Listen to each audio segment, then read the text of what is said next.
बेटा अभी थोड़ी देर लगा दो। नमस्कार, आप देख रहे हैं जी न्यूज़ पोर्टल और मैं राजेंद्र प्रसाद।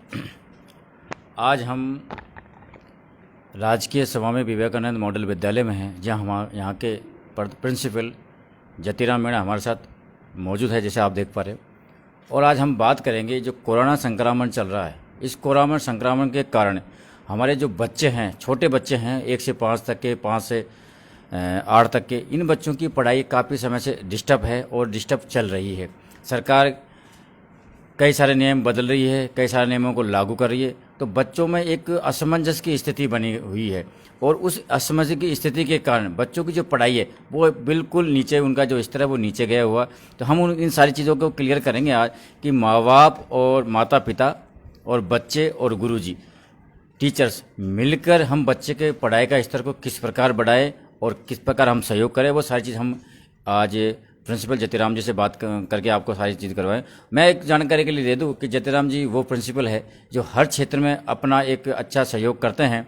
सहयोग करने के साथ एक अच्छी तरह से उनको गाइड करते हैं ताकि लोगों को किसी भी प्रकार की दिक्कत नहीं हो। तो सबसे पहले सर, आपका जी न्यूज़ पोर्टल चैनल में आपका बहुत बहुत स्वागत है कि आपने आज हमें समय दिया और बच्चों को जागरूक करने का एक बेहतर तरीका आपने अपनाया। तो सर, सबसे पहला है कि कोरोना समय है, लगभग 1 साल हमको हो गया, मार्च 1 साल से ऊपर हो गया। तो बच्चों का जो पढ़ाई का जो स्टैंड है ना सर, बहुत नीचे गया।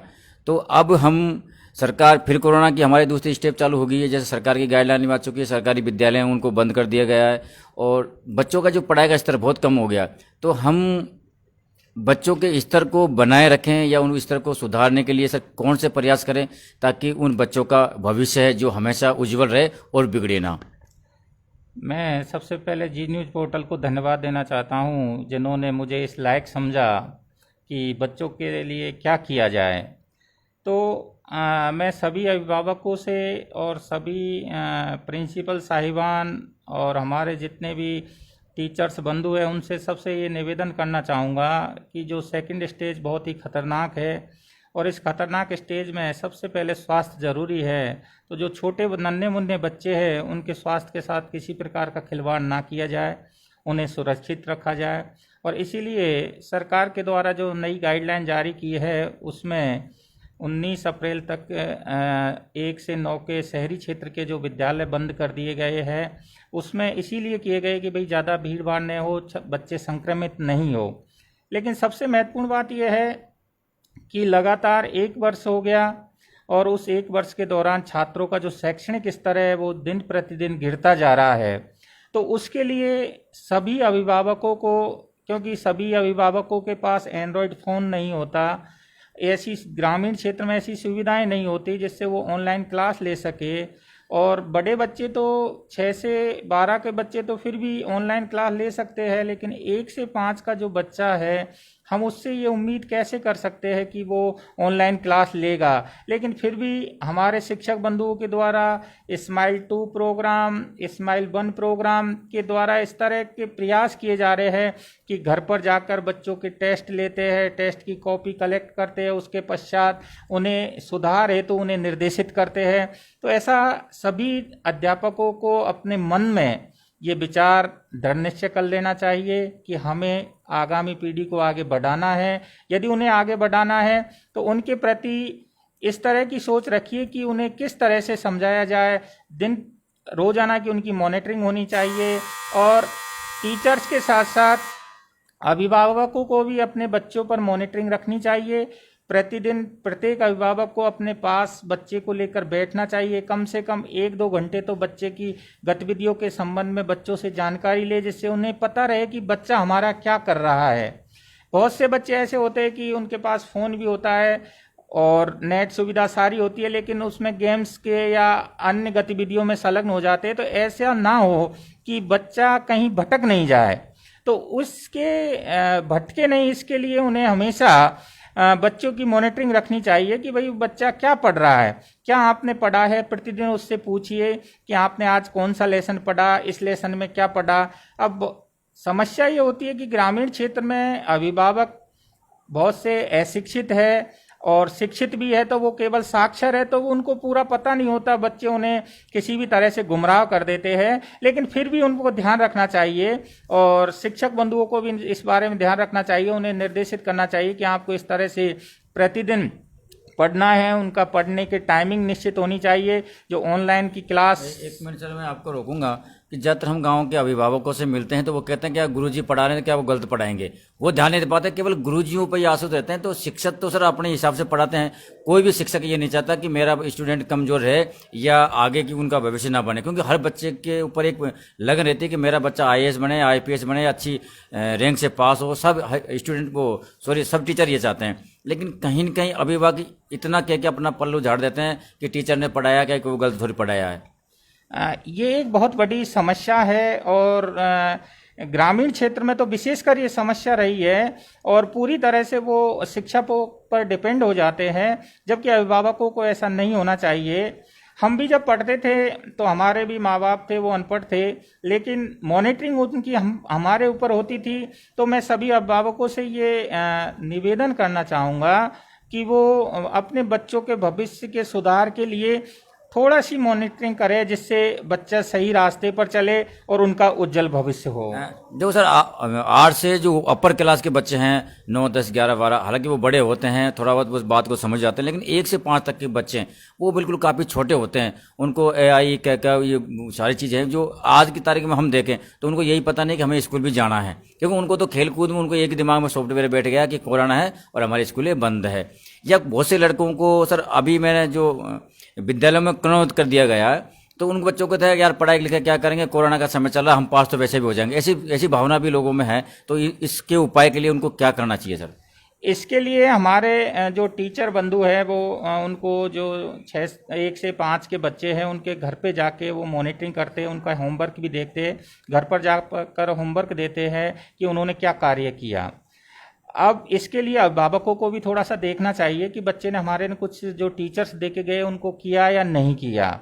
और इसके साथ साथ हमारे टीचर बंधुओं को कुछ ऐसे गेम्स डेवलप करने चाहिए जो खेल खेल में ही उन्हें शिक्षित किया जा सके। जैसे आपस में बच्चे खेल रहे हैं तो वो खेल खेल में काउंटिंग सीख जाए, मल्टीप्लाई सीख जाए, और जैसे कुछ इंग्लिश से संबंधित है तो उनमें वोकेबलरी वगैरह सारी जानकारी हो जाए। तो इस तरह के डेवलप करना चाहिए शिक्षकों को भी, जिससे बच्चे का विकास हो सके। क्योंकि देखिए डिग्री एक अलग है और मानसिक विकास एक अलग है, दोनों अलग अलग है।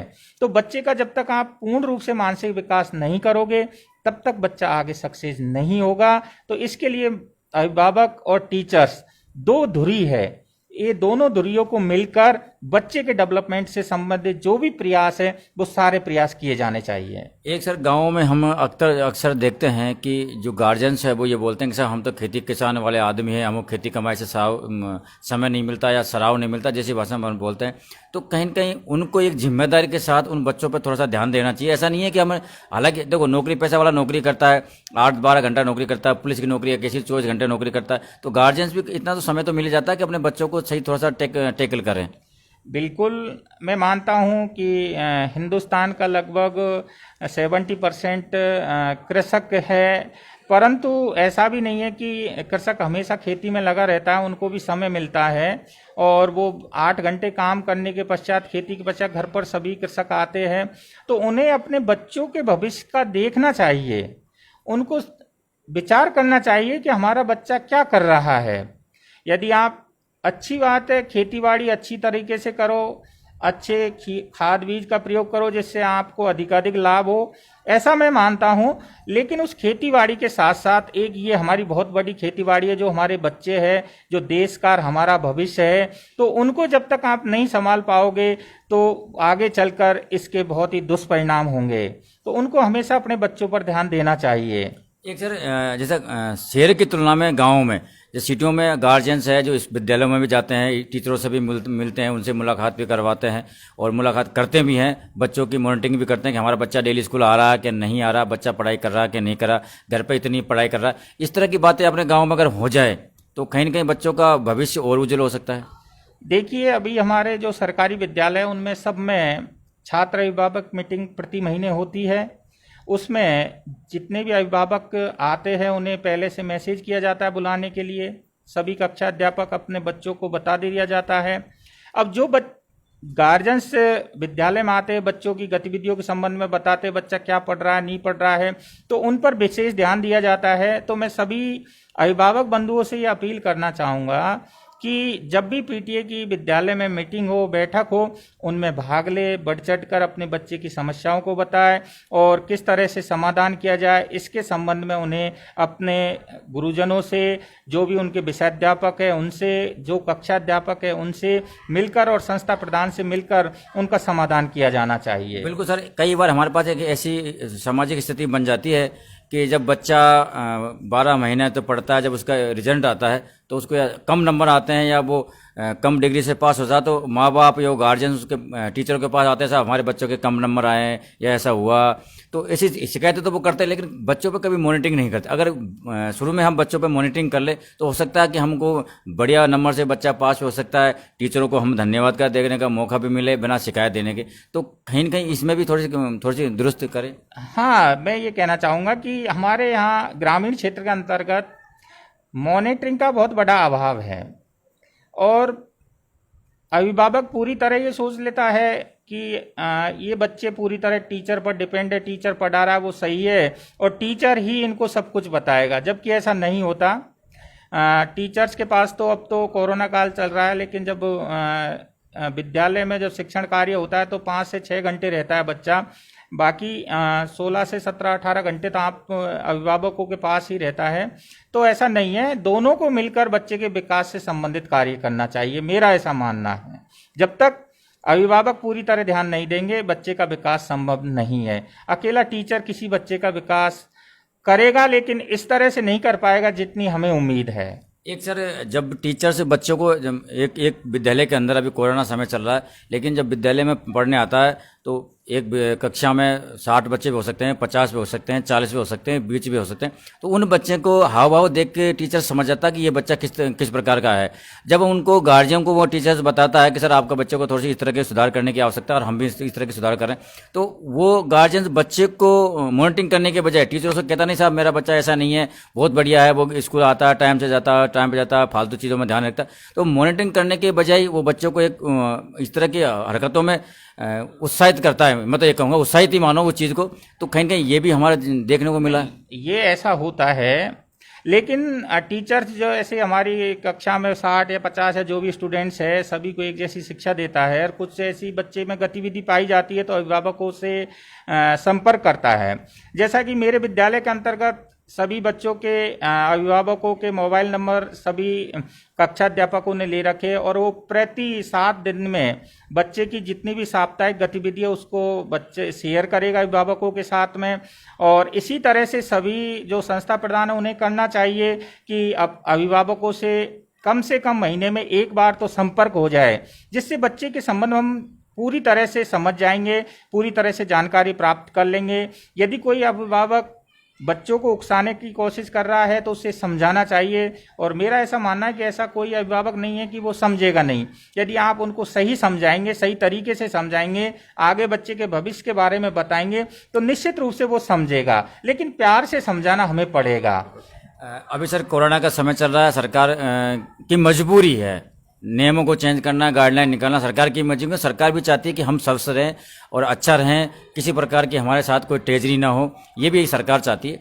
तो आज के जिस दौर में बच्चों को किस प्रकार पढ़ाई पर ध्यान देना चाहिए ताकि उनका भविष्य खराब नहीं हो, उनकी जो जिज्ञासा है, जो उनका मेंटेनेंस है ना, वो बना रहे, क्या करना चाहिए? क्योंकि आप एक शिक्षक हो और शिक्षक के साथ ही आपने एक छोटी सी क्लास से लेकर बड़ी क्लास, और आज जिस तरह के आप सीट पर बैठे हो, प्रिंसिपल सीट, तो कहीं ना कहीं एक महत्वपूर्ण सीट है। और आपकी बात पर उन बच्चों पर जो हमें देख रहे हैं, हमें सुन रहे हैं, या उन गार्जियों पर जो हमें देख रहे हैं, सुन रहे हैं, या हमारे नौजवान साथी जो आपको सुन रहे हैं, कहीं ना कहीं बहुत अच्छा असर उनके ऊपर पड़ेगा। तो कोरोना का समय चल रहा है, किस प्रकार अपनी पढ़ाई को वो ध्यान दे, ना कि कोरोना के ज़्यादा असर। अब कोरोना काल में तो सरकार की भी मजबूरी है और हमारी भी मजबूरी है कि हम सरकार के आदेशों की अवहेलना नहीं कर सकते, परंतु मैं सभी अभिभावकों से निवेदन करना चाहूँगा कि बच्चों को घर पर प्रतिदिन उनकी मॉनिटरिंग रखे, बच्चा क्या पढ़ रहा है क्या नहीं पढ़ रहा है इस तरह की उनकी जानकारी रखे, और टीचर बंधुओं को भी अपने जितने भी बच्चे हैं उन सभी बच्चों के संबंध में जानकारी रखनी चाहिए। कौन सा बच्चा किस स्तर पर चल रहा है, उनकी घर पर टेस्ट लिए जाने चाहिए जिससे कि बच्चे के स्तर के संबंध में भी जानकारी मिल सके, और उस स्तर के संबंध में संस्था प्रधान को भी बताना चाहिए, उसमें कुछ सुधार किया जाना चाहिए। तब जाकर ही जो आगामी पीढ़ी है उसको आगे बढ़ाया जा सकता है, अन्यथा आगामी पीढ़ी को आगे बढ़ाना बहुत मुश्किल हो जाएगा इस काल में। जितराम सर, आपके अनुसार आप दर्शकों को क्या संदेश देना चाहोगे? मैं सभी दर्शकों से और मेरे शिक्षक बंधुओं से और अभिभावक जितने भी मुझे देख रहे सुन रहे उन सभी से ये अपील करना चाहूँगा कि अपने अपने बच्चों का ध्यान रखें। ये कोरोना का काल है, इसमें यदि एक भी बच्चा संक्रमित हो गया तो एक बच्चा पूरे स्कूल को इफेक्ट कर सकता है या पूरे स्टेट को इफेक्ट कर सकता है। ये चेन सिस्टम है, दिन प्रतिदिन बढ़ता जाएगा। तो पूरी तरह से कोरोना का ध्यान या कोरोना गाइडलाइन का पालन करते हुए अपने बच्चों को घर पर रहकर उनकी पढ़ाई पर पूरा ध्यान दे, जिससे बच्चों का भविष्य सुधर सके। मतलब आपका कहने का मतलब जागरूक रहे, सजग रहे और अपनी पढ़ाई को बरकरार रखे। तो आप देख रहे थे जी न्यूज़ पोर्टल पर प्रिंसिपल जतिराम जी को, इन्होंने बहुत अच्छी जानकारी दी।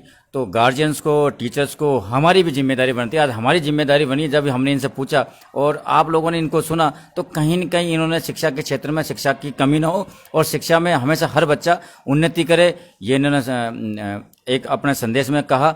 और कोरोना समय को ध्यान में रखते हुए अपनी पढ़ाई पर आप विशेष ध्यान रखें ताकि आप ही लोग हमारे देश की कमान को संभाल सके। जब तक आप देखते रहिए जी न्यूज़ पोर्टल, मैं आपको दिखाता रहूँगा तमाम खबरें, तमाम अपडेट। जब तक के लिए जय हिंद, जय भारत।